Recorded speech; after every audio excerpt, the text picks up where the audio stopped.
Hi guys! So, share ko lang sa inyo yung favorite kong cucumber salad. Gagawa tayo ngayon. So, dapat meron kayong Persian cucumber. Yung maliliit lang na cucumber. Tapos, syempre, garlic, sesame oil, soy sauce, and rice vinegar. May isa tayong kulang. Yung gochujang, Korean gochujang na color red na pepper paste siya, pampaanghang. So, wala tayo nun. So, gagawin ko is yung chili pepper, minced chili pepper na lang. Loading. Tapos, meron ding, kailangan din natin ng salt at sugar. Pero yung salt, gagamitin natin kasi after natin tong hiwain, ibababad natin siya sa water. I mean, sa salt. Ano ba?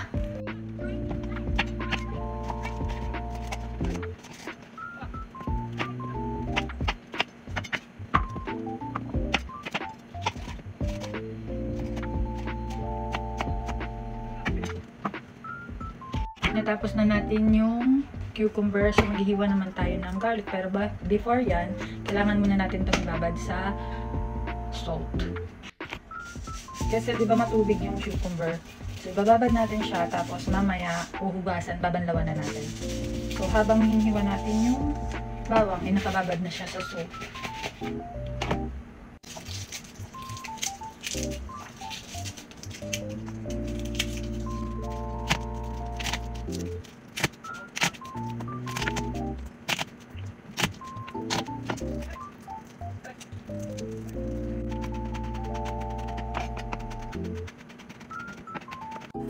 10 minutes na siyang nakababad, kaya babanlawan na natin.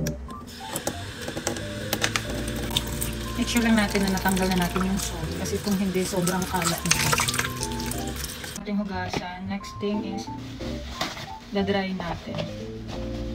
Kasi matubig. Dapat hindi matubig. So, gumamit lang kayo ng tissue. Transfer ko na ng lagayan.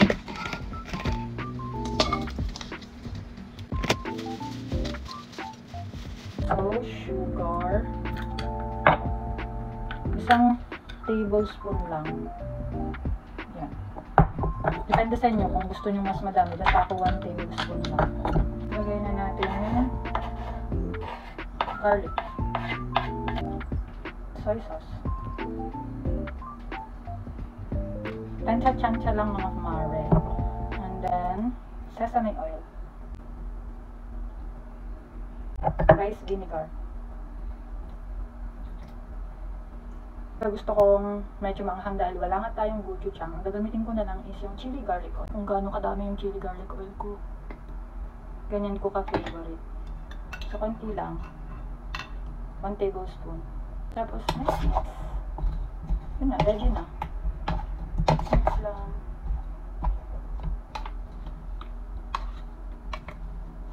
Ang bango.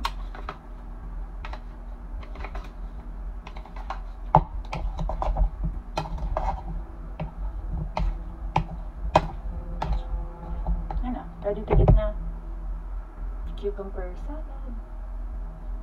Tikman natin.